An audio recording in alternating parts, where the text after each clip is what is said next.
MRI를 찍으면 파킨슨병에 걸릴 수 있다고? 제가 설명드리는 내용을 듣고 나면 생각이 바뀌실 겁니다. 최근에 대한영상의학과에서 공식적으로 발표한 입장문 내용을 그대로 가져다가 쉽게 설명드린 거예요. 올바른 치료를 위한 영상 길라잡이.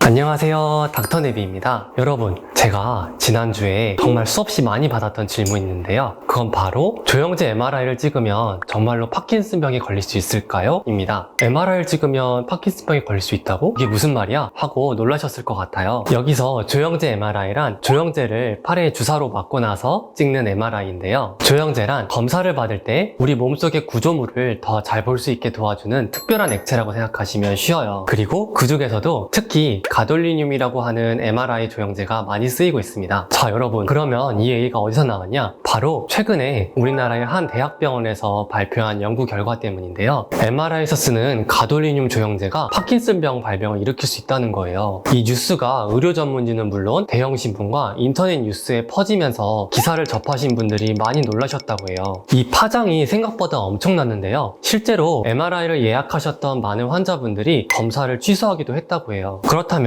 진짜 MRI 조영제 위험할까요? 오늘은 영상학과 전문의인 제가 딱 팩트만 정리해서 설명드릴 테니까 영상 끝까지 집중해서 잘 들어주세요. 일단 MRI 조영제가 위험한지 확인하기 전에 먼저 체크해야 될 부분이 있죠? 여러분, MRI 조영제를 사용하면 몸에 축적될까요? 정답은 그럴 수 있다 인데요. 사실 모르셨던 분들도 많으시겠지만 MRI 조영제를 사용하면 우리 몸, 특히 뇌에 축적될 수 있다는 연구 결과들은 예전부터 많이 발표되어 왔어요. 그 중에서도 특히 소뇌와 기저액에 많이 축적될 수 있다고 알려져 있어요. 바로 기저액이 문제인데요. 기저액에서는 도파민이라는 물질이 결핍되면 생길 수 있는 병이 파킨슨병이에요. 그래서 추가로 연구가 진행되었던 거예요. 조영제가 기저액에 쌓일 수 있으니까 기저액에서 혹시 도파민이라는 물질을 감소시키면 파킨슨병도 일으킬 수 있지 않을까 하고요. 그리고 나온 결과가 아까 방금 전 말씀드렸듯이 파킨슨병을 유발할 수 있다입니다. 자, 진짜 무서운 게 뭐냐면요. 이 연구에서 파킨슨병으로 실제 진단된 환자분들의 80%가 여러 번이 아니라 단 한 번에 조영제만 투여받았다는 사실인데요. 다시 말하면 딱 한 번만 조영제 검사를 하고도 파킨슨병에 걸릴 수 있다는 거죠. 와, 이거 정말 큰일인데요. 하지만 여기서부터 제가 설명드리는 내용을 듣고 나면 생각이 바뀌실 겁니다. 이제 조금 더 집중해주세요. 우선 이 연구는 어디까지나 연구이지 정립된 사실이 아닙니다. 연구를 해석할 때 이런 말이 있어요. 모든 연구는 외부의 요인을 완전히 배제할 수 없기 때문에 해석에 주의를 기울여야 한다. 말이 좀 어렵죠? 이해를 위해 예시를 한번 드릴게요. 예전에 이런 연구가 진행된 적이 있어요. 커피를 마시면 췌장암에 걸릴 수 있다. 와, 이거 완전 난리가 났었겠죠? 그런데 그 연구에는 큰 허점이 하나 있었습니다. 사실 커피 마시는 사람들의 대부분이 흡연자였던 거예요. 그러니까 커피를 마셔서 췌장암에 걸린 게 아니고 흡연을 해서 췌장암에 걸렸던 건데 괜히 커피가 누명을 썼던 거예요. 이번에도 그런 가능성을 완전히 배제할 수가 없습니다. MRI 조영제는 모든 사람들에게 사용하는 것이 아니고요. 특정 질환의 진단에만 사용하고 있어요. 그러니까 다시 말하면 그들만의 특징이 있을 수 있어요.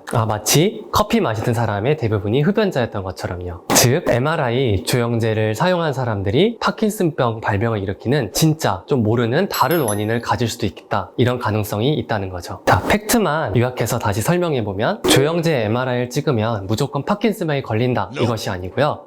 파킨슨병과 연관이 있을 수도 있다 정도로 해석하시면 되겠습니다. 만약에 조영제가 진짜 파킨슨병의 원인이라고 확실하게 말하려면 앞으로도 많은 후속 연구가 필요합니다. 그러면 어떤 분들은 이런 의문도 생기실 거예요. 뭐야, 그러면 조영제가 100% 원인이 아니라고 말하기도 어렵잖아. 앞으로 원인이라고 밝혀지면 어떡할 건데? 라고요. 하지만 그럼에도 불구하고 조영제를 꼭 불가피하게 사용해야 될 경우가 있습니다. 예를 들어서 척추에 감염이 의심된다거나 혹은 뇌나 간에 특정 종양이 암인지 진단을 하기 위해서는 조영제가 반드시 필요하거든요. 인과관계가 현재 아직 확실하지도 않은 파킨슨병이 무섭다고 검사를 거부하셨다가 암 진단을 놓친다면 그거야말로 더 무섭고 큰 결과를 초래하게 됩니다. 요약하자면 조영제는 물론 사용했을 때 부작용이 있을 수는 있습니다. 하지만 앞서 말씀드린 것과 같이 의료적 이점이 더 큰 경우에는 꼭 사용을 하셔야 됩니다. 오늘은 최근에 논란이 되었던 MRI 조영제가 파킨슨병을 일으킬 수 있는가에 대해서 설명드려 보았는데요. 연구는 어디까지나 연구이지 아직 더 많은 입증이 필요하다는 점, 그리고 의료적으로 꼭 필요한 경우에는 의료진을 믿고 촬영에 임하셨으면 좋겠다는 점 반드시 기억해 주시기 주시면 좋겠습니다. 자, 여러분, 오늘 제가 지금까지 설명드린 내용은 제 주관적인 내용을 말씀드린 것이 아니고요. 최근에 대한영상의학과에서 공식적으로 발표한 입장문 내용을 그대로 가져다가 쉽게 설명드린 거예요. 신뢰 있는 자료를 근거로 설명드렸기 때문에 믿고 너무 걱정하지 마시고 필요한 경우에는 검사를 꼭 받으셨으면 좋겠습니다. 오늘도 시청해주셔서 감사합니다.